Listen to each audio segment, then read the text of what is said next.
ወደ ሌላኛው ጥያቄያችን እንግዲህ የበታችነት ስሜት የሚሰማቸው ሰዎች ብዙ ጊዜ ምንድን ነው ከሰዎች ጋር ማውራትን አይፈልጉም። ከሰዎችም ጋር ጥሩ ግንኙነት አይኖራቸው።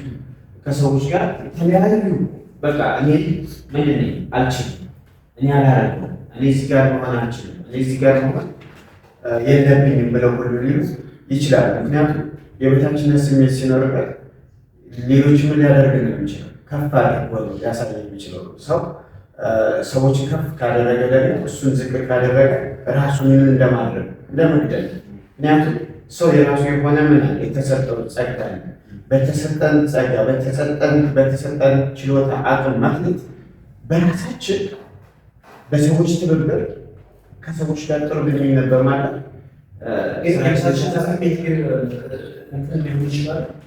ይሄ ምንድነው ማለት ከፖዘቲቭ ነገር የሚጀምረው እና ቤታችንን ስሜት አለ ሌሎችን ሳትጎዳ አይደለም አልችልም ብለህ ይኖራል። በነገራችን ላይ ያው የበታችነት ስሜት በተለያዩ ምክንያት ይችላል። ግን ምንድነው የበታችነት ስሜት የሚያመጣው በራስ ያለመተማመን ነው። ምክንያቱም ለምሳሌ በራሱ የሚተማመን ሰው ምን አይነት ሰው ነው?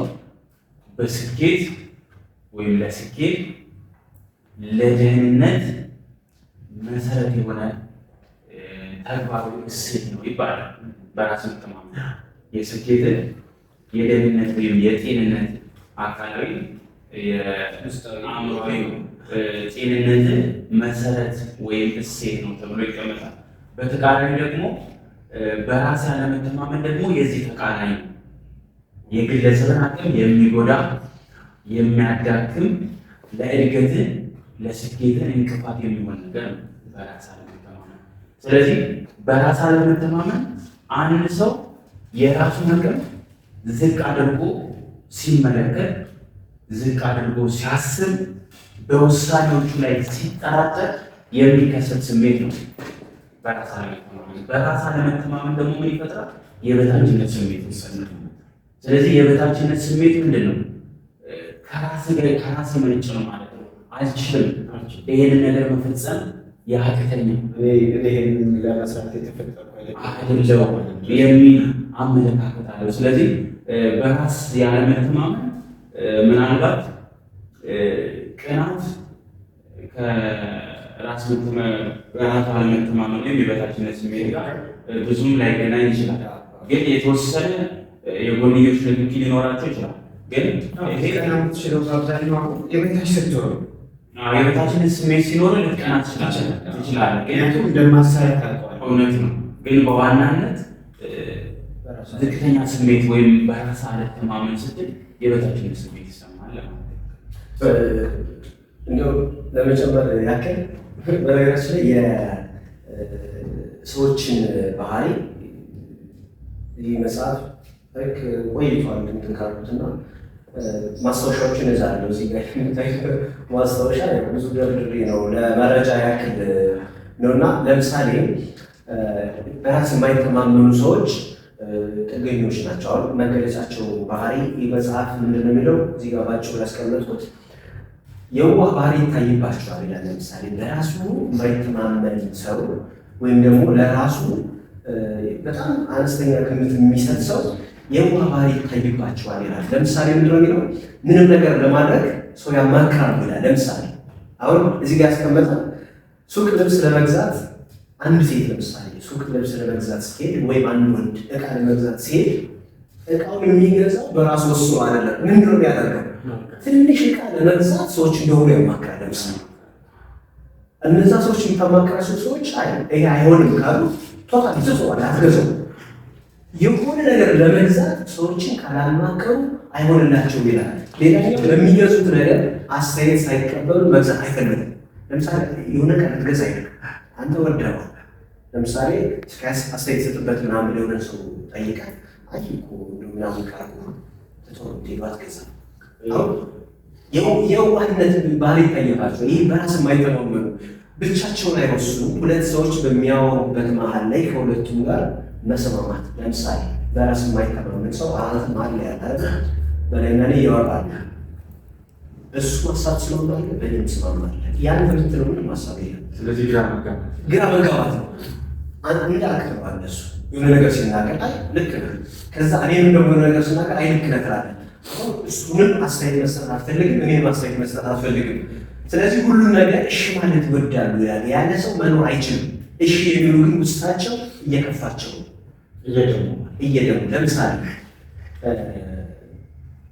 እዚህ ጋር ያስቀምጠው አንድ ሴት ከባሏ ጋር የሆነ ካፌ ወይም ሬስቶራንት ብትሄድ ለምሳሌ አንተ የሆነ የዋጋ ዝርዝር ሲመጣልህ መርጠህ የምትፈልገው ነገር ታዛለህ። ከዛ እዘዥና ስትላት አይ አንተ ያልከው ነው የምትልህ። አሁን እሺ ይሄ ሆነልሽ፣ እሺ ለምሳሌ ክትፎ ይሁን፣ እሺ አይ በቃ የሆነ ነገር ይሁን፣ እሺ። አሁን ምንድን ነው በራሳቸው መወሰን ስለማይችሉ ነው እነዛ ሚሎች። አሁን ሁሉንም እሺ የሚሉት ለምንድን ነው? እሱ ሳይሆን ይችላል ክትፎ ስትል ወይ የሆነ ነገር የሆነ ልጅ ስትል ይሁን እሺ የምትለው ለምሳሌ የሰዎች ከኪሱ መቀየራችን ከኪሱም አንጻር ከዛች በአእምሮ እያሰብኳት ነበር። ሁልጊዜ የሚለው እሳቤ ሊገዛ ይችላል።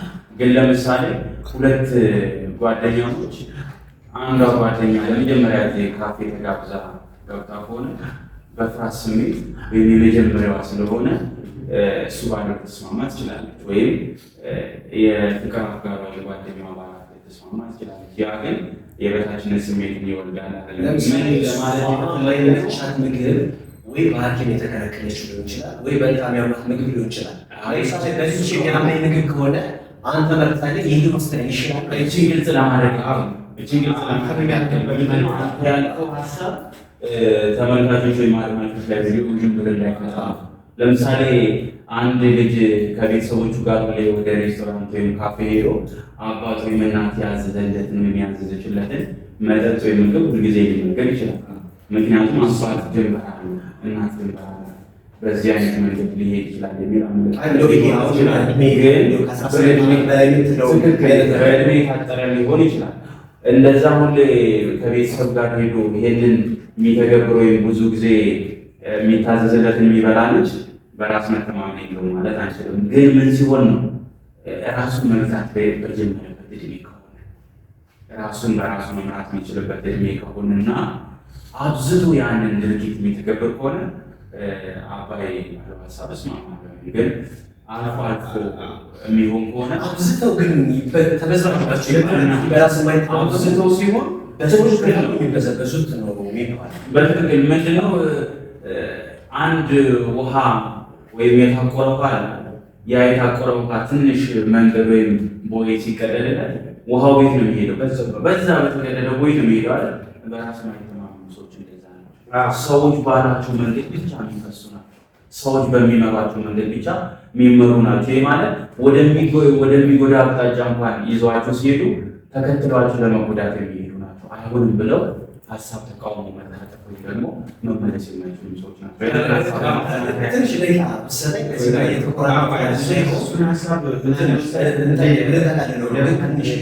ምክንያት አንዳንድ ጊዜ በላይ የሚያልከው አንተ ልስማማበት የሚችል ነው ማለት ከመጋራት አንጻር ነው። አሁን አንተ ላስቆም የፈለጉት እንጂ ለምሳሌ ስጋብዘህ ወተት እንዳለ ይሻምጣ አለን እኔ ከኪሴም ላወጣ ስለሚችል ለዛ ነው አሁን እሱ ጋር ሁለት ሳቢዎች አሉ። በራሳቸው የማይተማመኑ ሰዎች እና ይሉኝታ የሚሰማቸው ሰዎች። አሁን ለምሳሌ አንተ ካፌ ጋባዥ ነው፣ እርግጥ ተጋብዞ ሄደው ሰው የፈለገውን ነገር አንተ መጠቀም ይችላል። አንዳንዱ ደግሞ በባህሪው እኔ ነኝ የጋበዝኩትና እኔ ያዘዝኩለት የምጣለት የሚል እሳቤ ሊኖር ይችላል። ይሄ ምንድን ነው? ስለዚህ ታይዟቸው በራስ መተማመን ኖሯቸው በራስ አለመተማመን ሳይሆን ይሉኝታ የሚያጠቃቸው አንዳንድ ሰዎች አስበው ሊሆን ይችላል። ያችን ለመንቀሳቀል ማሳብ ምን አይነት ባህሪ ይታይባቸዋል የሚለውን በነገራችን ላይ ይሄ መጽሐፍ ገበያ ላይ ካለ አድማጭ ተመልካቾቻችን ገዝተው ቢያነቡት ከአስቸጋሪ ሰዎች ጋር እንዴት መኖር ይቻላል የሚለው በጣም ስለ ሰዎች ባህሪ የሚያጠና መጽሐፍ ነውና በጣም ኢንተረስቲንግ የሆነ መጽሐፍ ነው። ይሄ በራስ የማይተማመን ሰዎች ለምሳሌ ምን አይነት ባህሪ ይታይባቸዋል? አሁን አንድ ሰው በራስ አትተማመንም ስትለው የሆነ ባህሪ አይተበት ነው አንድ ዘመት ነው። ለምሳሌ የእነዚህ ሰዎች ባህሪ መተቸትን በጣም ይፈራሉ። ልክ አይደለም ሲባሉ በጣም ነው የሚፈሩት። ልክ አይደለም ከተባሉ ይደነግጣሉ። ተሳስታል ከተባሉ በጣም ይደነግጣሉ። እነዚህ ነገሮችን ለማድረግ ያው ፍራቻ ይሰማቸዋል። ለምሳሌ ሰዎች ፕሬዘንቴሽን ለማድረግ የማይፈልጉት ምክንያት ተማሪዎች መውሰድ እንችላለን። ፕሬዘንቴሽን አለ ሲባል ምን ያክል ስሜት እንደሚፈጥርባቸው። ለምሳሌ ፕሬዘንቴሽን ለማድረግ የማይፈልጉት ምክንያት ልክ አይደለም ተሳስታል መባል ስለሚፈሩ ይሄ ምልክቱ የሚታይባቸው ባህሪ ነው። ለምሳሌ አንድ ክፍል ውስጥ ድምፅ ካንፈሉ ተማሪዎች ለምንድን ነው ጥያቄ ማለት ለምንድን ፕሬዘንቴሽን የሚፈሩት? እኔ ብዙ ጊዜ ያው ፕሬዘንቴሽን የሚፈሩት ወይም የምንፈራበት ራሱ ብዙ ሰው የሚፈራ ሰው ይሆናል። የምንፈራበት ምክንያት አንድ ካለማወቅ ሊሆን ይችላል። ሁለት ተሳሳት ከተሳሳት ምን ይሉኛል፣ ይስቁብኛል፣ በቃ ይሉኝታ ይፈራል። ከዚህ ምልክቱ ነው። እኔ እንደውም ከአንድ ልጅ ጋር ሁሉ ጊዜ ክላስ ውስጥ የማወራው ምንድነው ሰዎች ፕሬዘንቴሽን ሊወጡ ሲሉ የሚፈሩት ነገር አለ። ሲወጡ ደግሞ ከጀርባ የሚያስሙ ድምፆች ድምፅ ከዚህ ጋር እንደውም አንድ መረጃ ሰጥ ለበታችነት ስሜትና በራስ አለመተማመን ምክንያት ከሚደረጉ ወይም ምክንያት ተደርገው ከሚወሰዱት ነጥቦች ውስጥ ሁለት ነጥቦችን ይዣለሁ እዚህ ማስታወሻ ላይ። አንደኛው የተሳሳተ አስተዳደግ። የተሳሳተ አስተዳደግ ማለት በቤተሰብ ለምሳሌ በቤተሰብ ውስጥ አንተ እኮ አትችልም፣ ምንም ማድረግ አትችልም የሚል አስተሳሰብ ቤተሰብ ውስጥ ለምሳሌ ቤት ውስጥ ብዙ ጊዜ አስተውለን ከሆነ ቤት ውስጥ ትችላለህ፣ ጎበዝ፣ ጀግና ነህ የሚል አስተሳሰብ ያለ አንድ ልጅ ሲያድግ በራስ መተማመኑ በደንብ የጠነከረው እየጎለበት ነው የሚሆነው። በተቃራኒው ደግሞ ቤት ውስጥ ኦቨር ኮንፊደንስ እሱም ሌላ ችግር ነው። እሱም ልጆቹን ጠልፎ የሚጥል ነገር ግን ቤት ውስጥ የተሳሳተ አስተዳደግ ስንል ለምሳሌ ልጆችን የሆነ ስህተት ሲሰሩ አብዝቶ መቅጣት ወይም አላስፈላጊ ቅጣቶች፣ ልጆች ሲያጠፉ አእምሮን የሚነካው የሚጎዳ ስድብ ወይም አላስፈላጊ ቃላት መናገር ልጆች በራሳቸው እንዳይተማመኑ ያደርጋቸዋል። ይሄ ምን እያደረገ ይላል? አብሯቸው እያደገ ይሄድና ከጓደኞቻቸው ጋር ብሳሳት በቤት ውስጥ እንደሚያዩት ብሳሳት ጓደኞቼ ሲቁብኝ የሚል እሳቤ፣ ሰዎች ይናገሩኛል ወይም በዘመናዊ ቋንቋ መተረብ የምንለው አለ የተረጉኝ የሚለው አሁን ማለት ሰው አንጻር ክፍል ውስጥ ፕሬዘንቴሽን ማድረግ ከሚፈሩባቸው ነጥቦች አንዱ ይሄ ነው። ልጆች ስሳሳት ጓደኞች ይስቁብኛል የሚለው እሳቤ። እንዲሁም ሁለተኛው ነጥብ ምንድን ነው? ካለፈው ውድቀታቸው የሚመጣ ፍራቻ ነው። ለምሳሌ አንድ ሰው በስኬት ላይ ያለ የሆነ አጋጣሚ ላይ ከስኬቱ ተደናቅፎ ቢሆን ለቀጣይ ስኬቱ በራስ መተማመን ነው። ስለዚህ የሆነ ስኬት ላይ ሊደርስ ሲል እንደገና ወደ ኋላ ይመለስና ያለፈው ውድቀቱን ከስኬቱ ያደናቀፈውን ውድቀት ያስታውሳል። አሁን እነዚህ ምንድን ናቸው? በራስ ያለመተማመን ስሜቶችን የሚያመጡ ነገሮች ናቸው። ስለዚህ ቅድም አቶ አባይ ከጠየቀን ሀሳብ ጋር ነው። አንደኛ አስተዳደጋቸው ነው። ከቤት ይችላል ጎበዝ ጠንክር እያለ ነገራችን ላይ ይሄንን ዩቲዩብ ቻናል የሚከታተሉ ወላጆችም ይሄንን እሳቤ እንዲወስዱ ትፈልጋሉ። ልጆቻቸውን ቤት ውስጥ ሲያሳድጉ አንደኛ ኦቨር ኮንፊደንስ መስጠትም አያስፈልግም።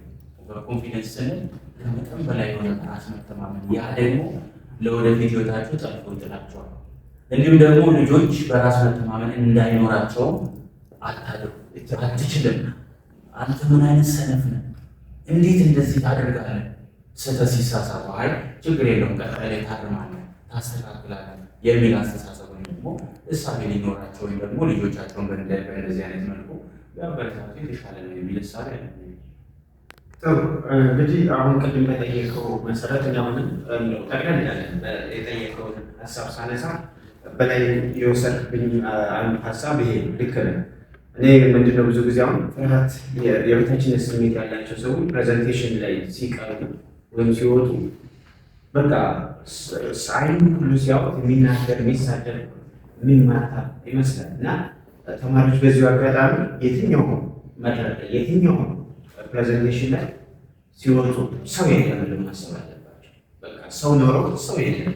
ምክንያቱም ሀሳባቸው መግለጽ አለባቸው። ሀሳባቸውን ሲገልጹ የተሻለ ሀሳብ ሊያመጡ የሚችሉት ያለፈ ቅድም በተላ ያለፈ ስህተታቸውን ያለፈ እውቀታቸውን የሚያስቡ ከሆነ ለምሳሌ የሄድክ ባለበት ድንጋይ ከመታ ስትመለስም ያ ድንጋይ ከመታ ከባድ ሰው ከወደቀበት ተነስቶ የተሻለ ደረጃ ላይ እንደሚደርስ ማመን መቻል አለባቸው ብዬ አምናለሁ። ከተመለሰ ልክ ናችሁ። ያው አሁን አንዱ ውይይታችን እንደሆነ በባህሪው አንዱ የዘንድሮው ሌላኛው ይከፍተዋል። ይሄ ዝም ብሎ ክፍትም ያለ ወይም ደግሞ መልስ የሌለው እንትን አይኖርም። ይሄ አሁን መጀመሪያ ራሳችን ቀናተኛ ሰዎች፣ በራስ የማይተማመኑ ሰዎች፣ የበታችነት ስሜት የሚሰማቸው ሰዎች አሁን እነዚህ ዋና እንትናቸው ምንድነው? ቅድም እንዳልኩት ምንድነው የስልና ቀውስ አይነቶች ናቸው። ሌላ ፕሮግራም እንሰራባቸዋለን በዚህ ብዬ አስባለሁ። ግን ምንድነው በዋናነት የጋራ ኮመን የሚያደርጋቸው ባህሪ ያለ በራስ አለመተማመንን፣ የቅናትን ወይም ደግሞ የበታችነት ስሜትን ሁለቶችን ምንድነው ለሰው ልጅ ጤና በጣም አስቸጋሪ ናቸው። ሰዎች ላይ ያለን ማህበራዊ ግንኙነት በጣም ነው የሚያበላሹት። ሰዎች ጋር መልካም ግንኙነት እንዳይኖርህ አንተ ለምሳሌ ረፍት የሚነሳሉ እኮ አሁን ቅድም መጀመሪያ አካባቢ ይመስለኛል እንቅልፍ የላቸውም። በጣም ቀናተኛ የሆኑ ሰዎች አሁን ይመስለኛል የሚያስቡት ተኝተው ውስጣቸውን ስለሚረብሸው ነገር ነው። ስለ ደስታ ምናምን ሳይሆን ውስጣቸውን ስለሚረብሸው ነገር ነው የሚያወሩት። ግን ምንድን ነው እኔ የአንተን እንደው ስራ እንዳልወስድ እንጂ መፍትሄው ምንድን ነው? ለምሳሌ እንደዚህ አይነት ባህሪ ያለባቸው ሰዎች ምን መፍትሄ ነው ሊኖረው የሚችል? አሁን አንድ ሰው በራሱ የበታችነት ስሜት መኖሩ ራሱን እኮ ሊያውቅ ይችላል። ራስ ታውቃለህ። ለምሳሌ በጣም ቀናተኛ የሆነ ሰው ውስጥን ራስ ታነባለህ። ምቾት እንደማይሰማህና ከሰው መነጠልን ስታውቅ የሆነ ነገር አለ ብለህ መደበቅ ስለምትፈልግ ነው እንጂ ስሜቱ ታውቃለህ። በነገራችን ላይ በራስ አለመተማመን ቀናተኝነት በራስ አለመተማመን ይወርዳል። ቀናተኛ የሆኑ ሰዎች በራሳቸው ላይ ተማመኑ ያደርጋሉ። ምክንያቱም የራሳቸውን ስኬት ትተው የሌሎች ሰዎችን ስኬት ስለሚያሳድዱ ወይም የነሱን ስኬት ማንኳሰስ ወይም ማጣጣል ላይ ስለሚያተኩሩ የራሳቸውን ስኬት ይተውታል። ይሄ ማለት እንግዲህ በራስ መተማመናቸውን ወደ ጎን እየተው ማለት ነው። እንግዲህ ከዚሁ ጋር አያይዘን የተወሰኑ መፍትሄዎችን ልጠቁም እስኪ። በራስ መተማመንም የቀናተኝነት ስሜትም እንዳይኖር እንግዲህ ያው ብዙ ጊዜ ጥናቶችን ሲካሄዱ ሪሰርችን ሲደረግ ችግር ይጠቆማል። ከችግር ጋር ደግሞ መፍትሄ ያስፈልጋል። እኛ ደግሞ እንደ መፍትሄ የምንላቸውን ነጥቦችን እንጠቁማለን። የመጀመሪያው በምክንያተኝነትና በእውቀት መመራት። የመጀመሪያው ለምሳሌ በእውቀት መመራት ስንል እውቀት ለማግኘት የሰው ልጅ በሁለት አይነት መንገድ እውቀት ያገኛል። አንደኛ በንባብ እውቀት ያገኛል። ይህ ማለት አብዝቶ ሲያነብ ሰዎችን ላለመጉዳት፣ በሰዎች ላለመቅናት፣ የራሱን ስኬት ለማምጣት ወይም በራሱ ስኬት ለመምራት የሚያስችሉ ብዙ ነገሮችን ወይም ነጥቦችን ያነባል። በዛ ሂደት ምን ያደርጋል? አላስፈላጊ መሆኑን ይረዳና ከቀናተኝነት ይወጣል፣ በራሱ መተማመንን ያዳብራል። በሌላ መንገድ ደግሞ የሰው ልጅ ከህይወት ይማራል። ከህይወት ይማራል ስንል ያ ማለት እንግዲህ እውቀት ማግኛ መንገዶች ናቸው። ሁለት ሜሞሪቶቹን ስላላነሳልኝ ነው እንጂ እውቀት ማግኛ መንገዶች ሁለት ናቸው። መደበኛና መደበኛ ያልሆነ ትምህርት መደበኛና የመደበኛ ማለት ማስቀመጥ ይችላል።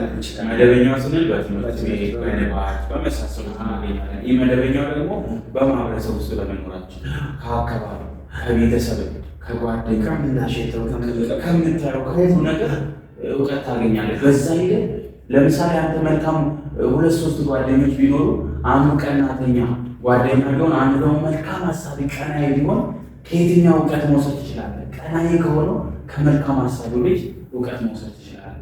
ስለዚህ አንደኛ በእውቀት መመራት ነው። ምክንያታዊ መሆን ለምሳሌ ሰዎችን በሰዎች ላይ ስንቀና በምን ምክንያት ነው ሰዎች ላይ መቀና? ምክንያታዊ ሆነ ያስፈልጋል። ምክንያታዊ መሆን ያስፈልጋል። ስትቀናበት መጥፎ ነገር ላይ ወይም በጉዳት ከምትቀናበት ይልቅ በመንፈሳዊ ቅናት ከበሱን ቀንተ አንተ ምን ለሱ ያችን ታመጣለህ። ስለዚህ በምክንያትና በእውቀት መመራት የሚለው አንደኛ እንደ መፍትሄ ያስቀምጠዋል። ሁለተኛ ከመገመት ይልቅ መጠየቅ። ከመገመት ይልቅ መጠየቅ ስንል ለምሳሌ አንድ ጓደኛ የሆነ ቅድም አንስተን ማለት ነው የሆነ ስኬት ላይ ሲደርስ ይህን ስኬት ያገኘው በምን ምክንያት ነው? ከየት ነው? እነሱን ስላለን አለ መልካም ጓደኛ ከሆነ እኮ ስኬት ላይ የደረሰበትን ምክንያት ወይም ስኬት ላይ እንዴት እንደደረሰ ለአንተም ሊያጋራ ይችላል። ስለዚህ ቀጥታ መጠየቅ ይችላል። ከመገመት በግምት ወይም ደግሞ ባልሆነ አስተሳሰብ አእምሮን ከምታቆስል ከምታጣም እንዴት ነው ውጤታማ የሆንከው?